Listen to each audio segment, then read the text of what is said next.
So, tool number 2 is, and I imagine all of you have probably, how many of you here have experienced someone saying, you know, very impressive, I've really enjoyed meeting you. We actually are working right now with another consultant or another tax advisor or whatever the case might be. How many have heard that kind of a comment? Every day, right? Every day. That's our life. Now, how many think when you hear that kind of a comment coming out of the mouth of the person you're meeting with, how many think, oh, goody? Probably no one. Mark, are you nuts? That's like, at least our psychological reaction to that is what? Bummer. Right? And we know they're going to be represented by other people, but it's sort of a deflating experience. Well, I would like all of you to reprogram your thinking to, wow, this is a great opportunity to gather some market research. So from now on, every single time you hear someone say, we work with another, organization, I want you to think in terms of, okay, this is a great opportunity to ask for some feedback. And you can go to those same questions, but in a slightly different context. What do you like about the firm you're working with now? You actually, believe it or not, you want them to gush at one level. I mean, yes, you really would rather be representing them, right? But you want them to gush. Because it gives you a roadmap of what they like. Why they got their checkbook out to hire their current provider. And then, here's what happens sometimes. You ask the first question, what do you like about the current firm you're working with? Sometimes they'll say, I'll tell you what I don't like. Do you think maybe there's an opening? I mean, it tells you something about the relationship. So what I would suggest is you start with the positive, you then go to that second question, and again, it's what would you like them to do differently? There's a picture in the back of this room. I could sit there and say, look, is there, what is it you'd like to see in that picture done differently? You may think the picture's awesome, but there may be one change you want to make to it, and that's the thing that you want to get some feedback from on the person you're meeting with. This is also very practical in terms of asking these kinds of feedback questions. If you know somebody, let's say in a C-level position, a CFO or a CEO, using another organization, as their advisors, you could still ask these questions. What do you like about them? They could be a friend of yours from the university. You could still get the feedback. Incredibly valuable. I would actually contend, and I think Peter sort of suggested, look, this is about relationships. If you do this well, not only does the relationship get stronger, your business acumen will dramatically ramp up. So if you start meeting with everybody in your network, and if they are using another outside provider, and you're asking them for feedback, you are gathering a knowledge base that you don't have. And over time, you start to really get a heartbeat on what the marketplace is looking for. Does that make sense? Absolutely.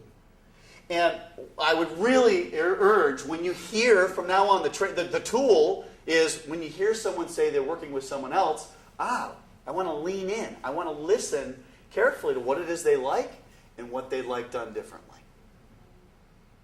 Yes, ma'am. Mark, would you say that other than just rejection, what about not accepting the rejection or trying to leave the door open that, if it is in the case of a piece of work that has been awarded to someone else, what's the strategy you recommend to make sure, that client knows that you're still interested should the other organization they selected falls down? Right. So if I'm rejected, what are strategies that I can make it clear that I still am interested in a relationship? It's a great question. And to me, there's so many different ways to do this. But I think one of the ways, I run into this a lot with clients, one of the ways is, okay, we got that out of the way. You're not going to hire us. Now, can we get on with, because I really, really have enjoyed our conversations. I enjoy our dialogue. Would you be willing to meet with me? And you make it very clear that the relationship is your primary goal, not get business. Now, there's a lot of ways to do that, Vanessa. And what I would do in a coaching session is say, okay, well, do you have a client in mind where this happened? And I would literally kind of go through, it could be as much as a 20 or 30-minute conversation, usually not that long.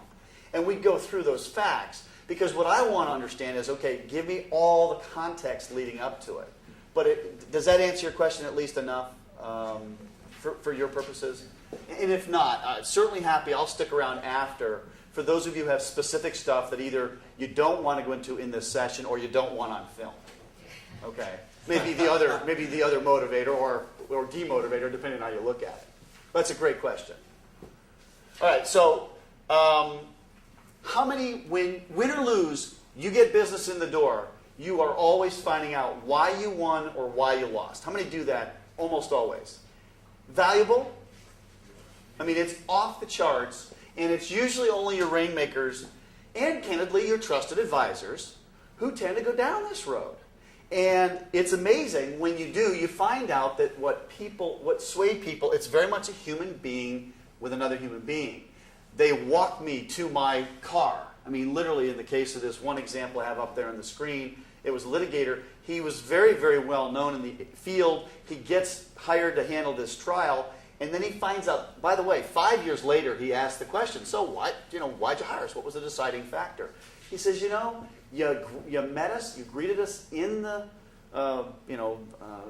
reception, and you walked me to the car. And he's thinking, nothing about my technical skills, nothing about how brilliant I am, and it was all around the very human dynamics that we sometimes, I think, take for granted. And if you go to if you just lost a bid, if it was a formal process, or if you just simply had somebody say no to you recently, I would suggest you can go to them and say, okay, what was it all about? How did we come up short? Might be the way you'd ask the question. Again, going to the how part of this. So in one case, I have a client. She went to a session like this. She was actually a bond lawyer based in Denver, and she took to heart the notion of, I ought to try this. And so she goes to a client she'd recently been in a beauty contest with, and she got hired. And she goes to the client, she says, I know it got down to us and this other firm. Why'd you hire us? What was the thing? And she said, the client said, we figured you were both equally capable technically. We just figured you'd be more fun to work with. She's like, fun? Fun was a deciding factor. Now, this is a bond lawyer, okay? So, fun was a deciding factor. Yes, fun. So she thought it was so fluky, she goes to another client who she also wins some business from about a month later, asks the same question, and she gets the same answer. She starts to realize, this is kind of commodity stuff, so we got to differentiate it based on something else. Well, more fun was the deciding factor. Now, again, I'm not going to say that that's always going to be the case with your clients, but when you take the time to ask for the feedback, you'll now know. You won't be guessing why you get hired. I can promise most of the time when we guess, we get it partly right, but we don't get it all right, and it's very useful for all of the relationship building that you're going to do going forward. The other activity, and it's very counterintuitive, is when you lose, go find out why. I mean, I would be more vigilant about finding out, have you done that? Okay, what's the value? Those of you who've done it. Steve, Chris, John? Figure out what you need to be successful next Yeah, time. it gives you what you need to do next time so that you can actually refine how you're being perceived by whoever it was. And sometimes you find the other provider had a better offering in some way that competitively you need to respond to. You need to understand how you're going to respond to it. It's that simple. I've also found that, Right. in addition to that, if in the future the client gets dissatisfied, they remember that you took the time to come and speak to them. You bet. And you're always on deck, and you're never out. Brian makes a great point. If you go when you come up short and you ask, sometimes it really solidifies you are the next choice if for some reason this current provider drops the ball or doesn't work out or has an issue. You are now all of a sudden very much better positioned, and you distinguish yourself, frankly, even from the people that sometimes they hired. Great point. Any other questions or thoughts or comments? Usually the feedback is one of two things, because Right. rarely, I don't think we've ever gone in and been underskilled. Mhm. Two reasons we usually use. One is it's price, and that's not necessarily the work that we want anyway. Right. Especially, there's some crazy things going on out there. The other one Right. is we realized very clearly there was no relationship. If you don't Mhm. know the people way before, Right. you have some connection. What we found is the best thing is try and scan our universe of contacts, who knows them, and then start, it all happens way before the proposal. Absolutely. And in fact, when there's a formal RFP, what you want to do is actually find out whether it's wired. Because oftentimes it may be. And frankly, if you have no relationship and you think you're in a competitive bid situation and you think you've got a chance, I'm not going to say you'd have no chance, but I'd be doing a little bit of due diligence, to John's point, around, look, let's talk about, what's the history behind this? How do we get here? What's the organizational objectives that sort of have you going out? Because we know you're working with XYZ right now. And it may be that they are, in fact, just looking for a way to rubber stamp, continuing to work with the same firm. Yes? And oftentimes after you lose something, you say, okay, what did I do wrong? Right. And you beat yourself up for about 2, 3, 4 days. Yes. And then when you do ask the question, you realize it wasn't close to you. Right. There were other circumstances which you really had no control over, and really what were your chances in the first place? Exactly. Great point, Danny. And in fact, I can't stress enough, the most unproductive thing you can do is beat yourself up for any of what we're going to talk about over the next 3 hours. It is completely unproductive, and you're not in a mode where you're learning. In fact, let me just make a point about this. One of the things, as I discuss these ideas, one of the things I want all of you to recognize is that there's a natural tendency on the part of human beings to sort of stay in what I would call their comfort zone. Okay? And what a coach, at least a good one, does is it tries to get people to expand their comfort zone out to something I would call the learning zone. All right? But what you don't want to do and where you don't want to be beating yourself up is if you end up out here, which I will affectionately refer to as the panic zone. This is also true with the people on your team who you're trying to develop. The brass ring, the real place to be with yourself and with other people is in the learning zone. And the reality is, if you can help me expand my comfort zone a little bit, that is the best form of trying to bring some others along as a trusted advisor, as a rainmaker.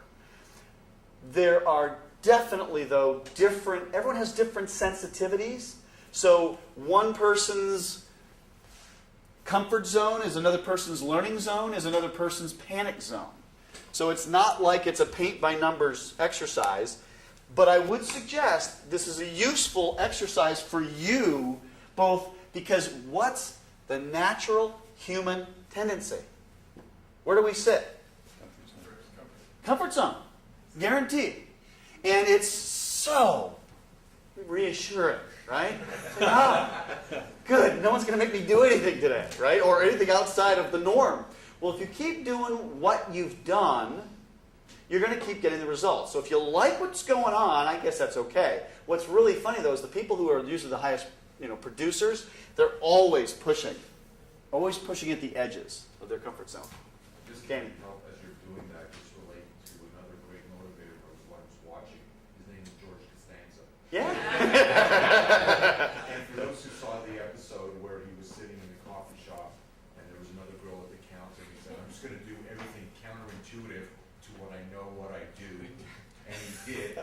And he got all the results It worked. I thought he would. Right. As you're Right. going through that, I'm thinking that's perfect